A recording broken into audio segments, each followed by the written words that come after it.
We got Coffee House Crown, man, with a video, man. Y'all did the poll. I dug up, you know what I'm saying, looking up good videos that I could do from Coffee House because he got a lot of them. Plus the ones recently we got to catch up on too, though. So you feel me? I'll probably be hitting y'all with a lot of Coffee House, you know what I'm saying, in these couple weeks coming. So let's go ahead and get into it because I got another video to do for y'all for tomorrow, 4th of July. So let's go ahead and get into it.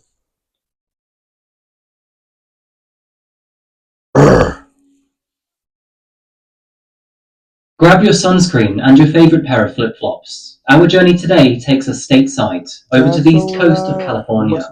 We're zeroing into an area known as Orange County, and Orange County's name plays no tricks. It's an area teeming with sunny beach resorts, sprawled around two famous theme parks. With Disneyland Anaheim and Knott's Berry Farm, Orange County is a very desirable place to visit for a holiday and has plenty to do. With its beautiful weather, it takes advantage of its coastline with many harbours, most of which are backdropped by the urban sprawl. Today we're heading to Newport Beach, and it's here that we meet 23-year-old Denise Huber. Still classed as young adults, Denise and her brother Jeff still lived at home with their parents, Father Dennis and Mother Ione Huber. So I apologise in advance if the names Dennis and Denise start melding together. But Denise was born on the 22nd of November. Is this going to be a crazy story? Or the title? 1967. She had a positive upbringing with two loving parents, and the family engaged in a pleasant lifestyle within the lively beach town. This environment suited Denise well. In her younger years, she was described as bubbly, vibrant, fun-loving, and someone you wanted to be around. Denise's support from her parents allowed her to excel in school. She was well-liked, received good grades, and eventually attended the University of California, Irvine to study social science. Good family then. Denise was outgoing and also attractive, and this didn't go unnoticed by those around her. Throughout her young life, she had several boyfriends, but none of them would stick around for too long. She enjoyed going to events and parties whenever given the opportunity, and being an avid fan of the Sacramento Kings, she would often go to the local basketball games. Now, another one of her hobbies included her supporting her favourite bands, and on the 2nd of June 1991, Denise planned to see English solo artist Morrissey at the Forum in Inglewood. Denise had always loved the alternative rock genre that England brought to the US, so she jumped at the chance to see Morrissey play live. In the few months prior, she had recently gotten into a relationship with her new boyfriend, Stephen, and although the two had planned to go together, Stephen was unable to attend last minute. He instead insisted that she go with their mutual friend, Rob Calvert. The three of them worked together at the spaghetti factory, so they all knew each other well enough. Besides, it could be unsafe for an attractive young woman to go all alone. Pulling up to Rob's house at around 7:30 p.m., Denise wore a short black dress, stockings, and high heels. Rob offered to drive, but after looking at his car, she insisted they go in her car instead. On the way to the concert, the pair stopped at a liquor store, bought some vodka and orange juice, and mixed the two over ice. A cocktail that is commonly known as... That sounds good, I ain't gonna lie. The two of them arrived at the Forum Club in Inglewood at around 8 p.m, where they then sat back in Denise's car and conversed over a couple of mixed drinks. A few shots later, and they were ready to get the night going. There was nothing eventful to report about the concert. A few more drinks were had, the two enjoyed their night, and the gig ended at around 11:30 p.m. However, saying that, they were not quite ready to end the night just yet. Denise drove them to a bar on Long Island, where they had a couple of beers before leaving the bar at around 1:30 a.m. With work the next day, they decided to call it a night. And after safely arriving at Rob's house at around 2 a.m, Denise bid farewell to her friend as she set off for her own home. However, and unfortunately, as the saying often goes around here, very little did Rob know that this would be the last time he would see Denise alive. He will.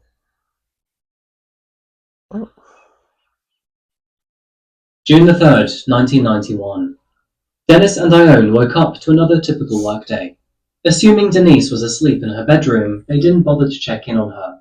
But her parents began to notice when she failed to get up for work. Heading over to her bedroom, they found it empty, with everything left the same way it was the night before.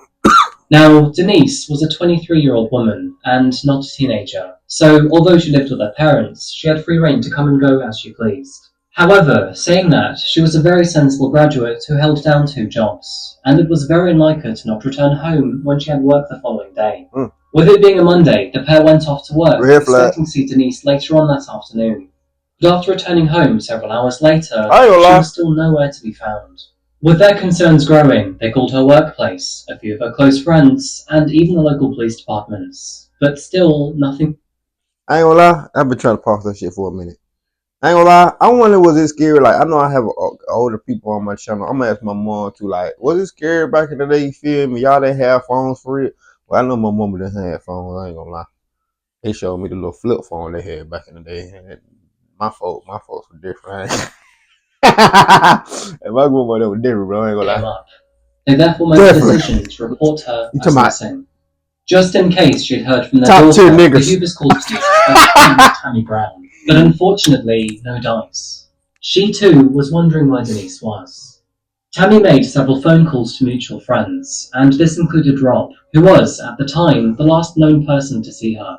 To try and find any sign of Denise, Tammy drove around the area, and on her way to the Huber household, there it was. She spotted Denise's car parked on the side of the Corona Del Mar freeway, a short distance away from her home in Newport Beach. But why was her car here? Tammy immediately called Denise's parents, where she waited for them to arrive before checking the car, as she was too scared to do so alone. With the car's flat rear tyres and the hazard lights ominously flickering by, the vehicle was left in an abnormal state. The trio would find nothing inside, however, and there was no sign of Denise, with the keys to her car still missing. It appeared that, perhaps, Denise had left to go and get help. Needless to say, but in the year 1991, mobile phones were not yet common. Yeah, that's what I was just saying. I definitely just saying it. And a walkway leading into town. I ain't gonna lie. This, of course, was not a comforting fact. I'm kind of bored. I was glad in '99. God damn, boy, I would have been mad as fuck if I was goddamn older. Boy, shit, I couldn't put up with that shit. The search for Denise began as the sun rose the following day. It truly was a county-wide effort, with police, family, friends, and the public all being involved in the operation. Posters were put up across local towns and cities. TV appeals were aired and billboards raised. However, all of these efforts unfortunately led to nothing. Damn. Police dogs would detect a scent from the vehicle, but then lost it 25 meters down the freeway. Otherwise, no sign of Denise was found anywhere, and her car haphazardly left behind, with no clues as to where she could have gone. That means she left in the vehicle. As the days turned into weeks, and eventually into months, both Dennis and Ione grieved for the missing daughter, with their minds plagued with speculation and horror. The hardest part to her disappearance was not knowing what exactly happened to Denise. And this story of the girl next door who had suddenly vanished while on a night out gripped the hearts and minds of Orange County and people afar. Although everyone was aware of it, the case of Denise Huber would sadly turn cold. And as the case hit the 3-year mark, both Dennis and Ione would wonder if they would ever find out what happened to their daughter. That would be until a seemingly random encounter would blow the case wide open. The date was July the 13th, 1994. In an area just outside of Prescott in Arizona, Elaine Court and her partner Jack were heading to a home of a local man to purchase some paint. They had previously met this man at a local daily market. He asked the pair to come by and pick up some fresh tins from his home, which was found on Cochise Drive in Dewey, Arizona. The man's name is John Familaro. Born in Long Island, New York in 1957, he and his family moved to Orange County when he was still... He got them Dharma eyes. Them Dharma eyes, you gotta look in the eyes. Not just the glasses, you gotta look in the eyes. If you see pure evil, it's pure evil in the eyes. I hope y'all see bitch in mine. Very young. You run up on me, your ass. John was described as quiet and awkward, but despite this shy facade, he often misbehaved during school, had difficulty learning due to antisocial behaviour, and didn't care for those around him. And this was probably due to the way he was raised. Although Angelo was a kind and caring parent, his mother Anne was the total opposite. She was extremely strict, and often used her religion to scare her children into obedience. In fact, Anne was so controlling that she wouldn't allow John or his siblings to see their friends after school. And when they were teenagers, they were forbidden to date or be in relationships. I won't go into it, but Anne insisted on watching her children herself, even into their teenage years. And apparently, this brought along some rather disgusting encounters between her and her children. John and his siblings were also prohibited from speaking to each other unless given permission. They were all banned from talking about politics and religion, and were only allowed to sit in specific seats in the living and dining room. John's abnormal childhood is likely a direct reflection of his mother's hostile and repulsive behaviours, and eventually this would later make its way into his adult life too. After moving out of the family home in his late teens, John made several attempts to put himself into a professional career.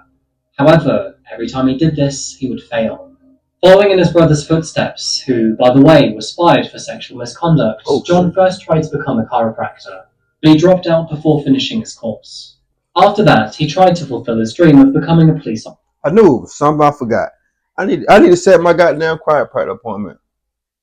But he failed to study a total of 4 times, and gave up after that. Ultimately, John settled on the more straightforward path of house painting, and with this job being both public and close proximity, he managed to spark up multiple relationships with women. This man was a strange and potentially dangerous individual, but at least in this moment of time, he had never been arrested or in trouble with the law. That would all change shortly after he met Elaine and Jack. Although John remained calm at the open-air market, he appeared to be uncomfortable with them near his home. John rummaged through the paint cans and ushered the couple off the driveway as if he were in a rush. He told them he had moved to Arizona about 6 months prior, but this statement was odd, as his home was packed with junk, boxes and debris. They also noted that there were hundreds of paint cans littering his garden. The most significant item on the property was a rental truck. But if he had moved here only 6 months prior, then why did he need it?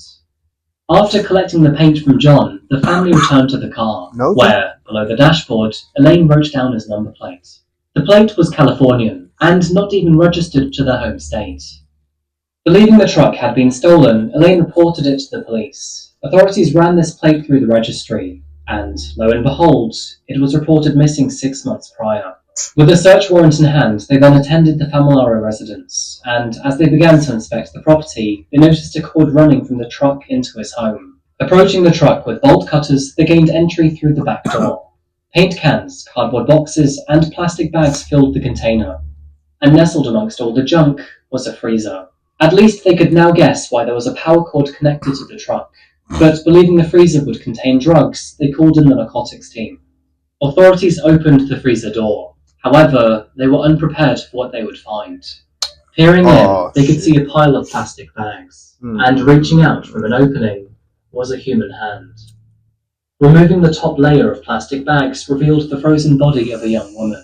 She was lying in a semi-fetal position, with handcuffed hands behind her back. Her face was covered in duct tape, from her eyes down to her mouth. To add to this, she was also entirely naked.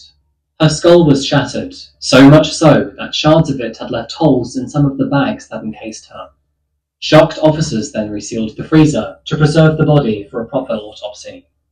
John watched the gruesome discovery unfold. This girl ain't do nothing to deserve that.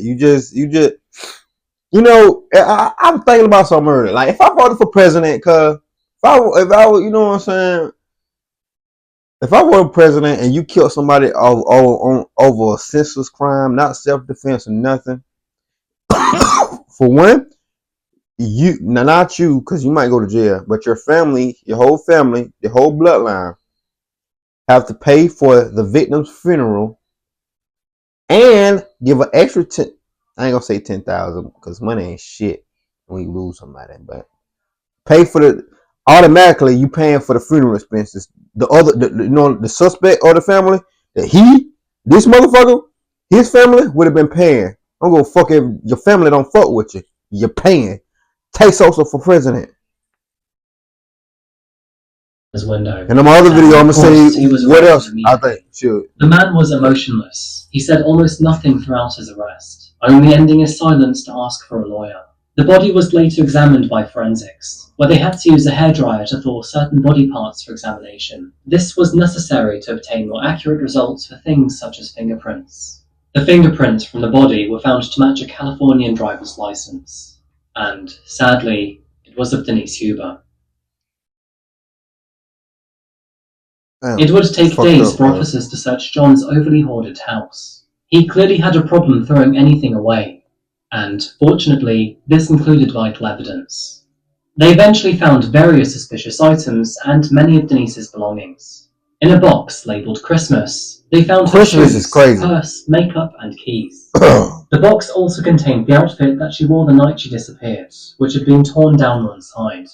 In another box, authorities found matching duct tape, blood-stained rags, men's clothing, a nail puller, and, finally, a blood-stained hammer. DNA analysis would later confirm that the blood was Denise's. Even throughout his questioning, John never actually disclosed what happened to Denise. But with the way her car had been left, Denise's body, and the evidence found in the house, it all painted a relatively clear picture of the night's events. There was no actual sign of a struggle at the site of the car, but Denise's shoes were scuffed and damaged as if they had been dragged along the floor. It is therefore possible that Denise had been lured away from the car. Inside John's home, police uncovered 2 fake police uniforms, which John may have used to create a false sense of security with Denise. Either way, John had somehow managed to get Denise into his car. He then handcuffed her and drove her to a warehouse, where he was both working and living at the time. Due to the shipping labels found on the boxes inside his house, police knew of this location, and after obtaining a search warrant to inspect the warehouse, they found a deep brown stain behind the new dry wall. Sadly, again upon testing, it turned out to be Denise's blood. While at the warehouse, John covered Denise's face in duct tape and then plastic bags, where he then proceeded to sexually assault her. And once he was finished, he violently struck her with the hammer and nail puller. Forensics could confirm that he had struck her head a minimum of 30 times, leaving her skull in many pieces. John would then leave Denise's body out in the open for 3 whole days. We know this because a receipt for when he bought the freezer on June the 6th was found in his house. With thanks to John's hoarding tendencies, he had made it very easy for police to create a relatively accurate theory on what occurred in June of 1991.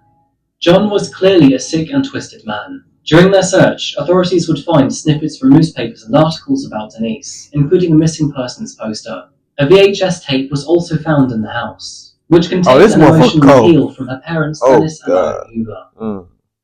Following all of this evidence, a rather strong case was built against John. However, it would take authorities 3 whole years to compile all of it properly. But as all of us know, good things come to those who wait. Fair. And finally, on May the 8th, 1997, John stood trial for the kidnapping, sodomy, and first-degree murder of Denise Huber. There was actually so much evidence against his charge of murder that John's defense team simply didn't try to challenge it. Damn. Instead, they focused on his other charges. His defense team argued that Denise was not kidnapped, as there was no evidence or sign of struggle at the crime scene. And to add to this, they could not prove that John had caused damage to her shoes. They also argued that the freezing and thawing process could have interfered with autopsy results, and therefore discredit accusations that he had sexually assaulted her. However, this was not a good enough defense, and after weeks of deliberation, John was found guilty of all 3 charges. I will turn the video off. He was therefore sentenced to the most severe punishment the law would allow, the death penalty. To this day, he is still on death row. As for Dennis and Ione, they finally had some form of justice for their daughter, but the trial would create fresh wounds too. They had already grieved for their daughter when she disappeared, and again when she was discovered. And now, with all the fresh evidence in front of them, they would have to process all of these new facts and begin the healing process all over again. Crimes like this affect local communities heavily, and for Orange County in particular, they really grieved for the loss of Denise Huber. Disappearances hang in the air for a very long time, and nobody knew what exactly happened to her for more than 3 long years. Denise had the rest of her life ahead of her, and at the age of 23, she was ready to begin her independent adult life. She had dreams of visiting England in the summer, before settling down and focusing on her career.